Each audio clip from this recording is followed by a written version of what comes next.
جو یہ دعویٰ کریں گے کہ نواز شریف صاحب اور شہباز شریف صاحب دو الگ الگ شخصیات ہیں. شہباز شریف صاحب کی جو ناکامی ہے اسے ہمیں نواز شریف صاحب کی ناکامی سے تعبیر نہیں کرنا چاہیے. نواز شریف صاحب آئیں گے تو انقلاب آ جائے گا, تبدیلی آئے گی, سب کچھ بدل دیا جائے گا, معیشت اپنے پیروں پر کھڑی ہو جائے گی, جمہوریت واپس جو ہے وہ ہمیں نافذ ہوتی ہوئی دکھائی دے گی, پاکستانی معاشرے کے اندر انسانی حقوق کی خلاف ورزیاں ختم ہو جائیں گی وغیرہ وغیرہ. تو میں یہ دست بستہ درخواست کروں گا کہ اگر یہ مان بھی لیا جائے کہ نواز شریف صاحب کے پاس کوئی ایسی گیدڑ سنگھی موجود ہے کہ وہ پاکستان کی معیشت کو ٹھیک کر سکتے ہیں, وہ پاکستان کے معاشرے کو ٹھیک کر سکتے ہیں, وہ پاکستان میں آئین اور قانون کی عملداری کو یقینی بنا سکتے ہیں, تو وہ گیدڑ سنگھی انہوں نے شہباز شریف صاحب کو کیوں نہیں دی اپنے 16 مہینوں کے اندر؟ ان کے پاس ایسا کوئی فارمولا تھا کہ معیشت کھڑی ہو سکتی ہے, تو اس فارمولے کو انہوں نے اپنے چھوٹے بھائی سے شیئر کیوں نہیں کیا؟ وہ چاہتے تھے کہ شہباز شریف صاحب ناکام ہو یا ان کی حکومت ناکامی سے دوچار ہو. تو یہ بات کہی جائے کہ نواز شریف صاحب کے ذہن میں تو کوئی بہت ہی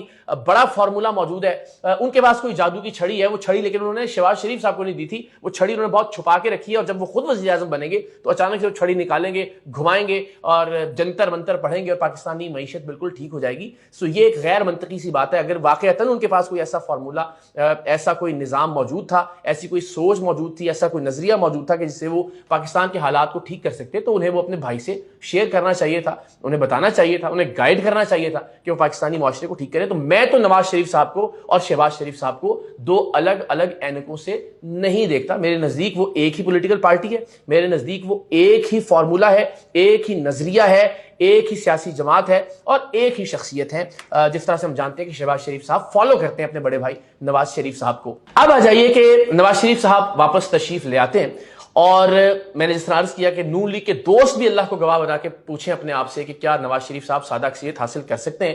تو اس وقت گلیوں میں نکل جائیے, سڑکوں پر, چوراہوں پر کھڑے ہو جائیے, آپ کو اندازہ ہوگا کہ بہت کم تعداد, میں شاید جو تعداد بتاؤں گا نون لیگ کے دوست اس کو ہضم نہ کر پائیں, سو میں اسی لیے ریشو کوٹ نہیں کرتا, لیکن بہت کم تعداد عوام کی اس وقت نواز شریف صاحب کے ساتھ کھڑی ہے. سو بادی النظر میں اگر بہت طاقت کے ساتھ, بہت قوت کے ساتھ, پوری جانبداری کے ساتھ نواز شریف صاحب کو حکومت میں لانے کی کوشش کی بھی جاتی ہے, تو بھی ایک لولی لنگڑی حکومت بن سکتی ہے, کچھ جماعتوں کو ملا کے,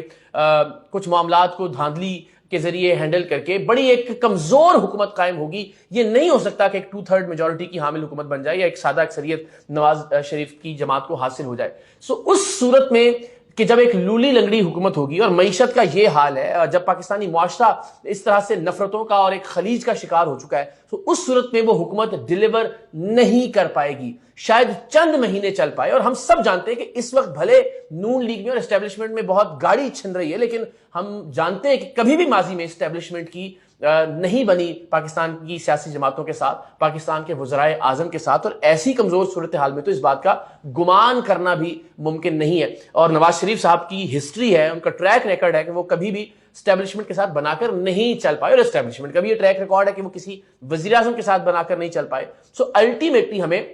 نظام آگے چلتا ہوا دکھائی نہیں دے رہا. نظام آگے چلے گا اسٹیبلٹی سے, پاکستان آگے بڑھے گا تسلسل کے ساتھ, پالیسیز کا تسلسل ہو, حکومتوں کا تسلسل ہو. اور اس وقت اگر عوام کی بات کریں تو ایک شخص پاکستان میں سب سے زیادہ مقبول ہے, اور میں بڑی دیانتداری سے اپنی یہ رائے دے رہا ہوں کہ اس وقت عمران خان صاحب اس پوزیشن میں ہیں کہ وہ پاکستان کی تاریخ کی مضبوط ترین حکومت قائم کر سکتے ہیں 2/3 میجورٹی کے ساتھ, ایک 2/3 اکثریت کے ساتھ. عمران خان صاحب, میں اپنے بہت ایماندارانہ تجزیے کی بنیاد پر آپ سے شیئر کر رہا ہوں, جو ہم روزانہ کی بنیاد پر لوگوں سے بات کرتے ہیں, مختلف پروگرامز ریکارڈ کرتے ہیں. میں پھر عرض کروں کہ عمران خان صاحب کی مقبولیت کا میں دعوے دار ضرور ہوں, لیکن ان کی سیاست کا حامی نہیں ہوں, ان کے بہت سارے نظریات کا مخالف ہوں. اور میں یہ بھی جانتا ہوں کہ کسی بھی جماعت کا یا کسی بھی شخصیت کا مقبول ہونا اس کے حق پر ہونے کی دلیل نہیں ہے. سو میں قطعی طور پر یہ نہیں کہہ سکتا کہ جب میں یہ کہتا ہوں کہ عمران خان صاحب مقبول ہیں تو میں یہ بھی کہتا ہوں کہ وہ حق پر ہیں, کہ ممکن ہے کچھ چیزوں پر ان کی رائے درست ہو, اور ممکن ہے کچھ چیزوں پر ان کی رائے اور ان کی پارٹی پالیسیز اور ان کا طرز سیاست بالکل غلط ہو, لیکن وہ مقبول ہیں. یہ ایک فیکٹ ہے, اور میں مستقبل میں یہ چیلنج بھی کروں گا کہ کوئی یوٹیوبر, کوئی نون لیگ کے کارکن کچھ ایسا کوئی میکانزم بنائے کہ ہم چلیں گلیوں کے اندر, لائیو کریں سوشل میڈیا کے اوپر اس ویڈیو کو, اور دیکھیں کہ لوگوں کی رائے مسلم لیگ نواز کے حوالے سے کیا ہے اور عمران خان صاحب کے حوالے سے کیا ہے. سو اس وقت اگر ہم نے پاکستان کو آگے چلانا ہے تو عمران خان صاحب کے بغیر ممکن نہیں ہوگا۔ عمران خان صاحب بالکل درست کہتے ہیں کہ اب پاکستان کے حوالے سے وہ ایک ایسی شخصیت بن چکے ہیں کہ آپ انہیں اگنور نہیں کر سکتے، آپ ان سے نفرت ضرور کر سکتے ہیں، آپ ان سے اختلاف ضرور کر سکتے ہیں، لیکن اگر آپ یہ سمجھیں کہ اس وقت عمران خان صاحب کے نام یا ان کے بیانیے کے بغیر آپ پاکستان کی سیاست کو، پاکستان میں کسی بھی حکومت کو یا بطور مجموعی پاکستان کو آگے بڑھا سکتے ہیں، تو یہ آپ کی خام خیالی ہے۔ پاکستان کا عمران خان کے بغیر اس وقت گزارا نہیں ہے۔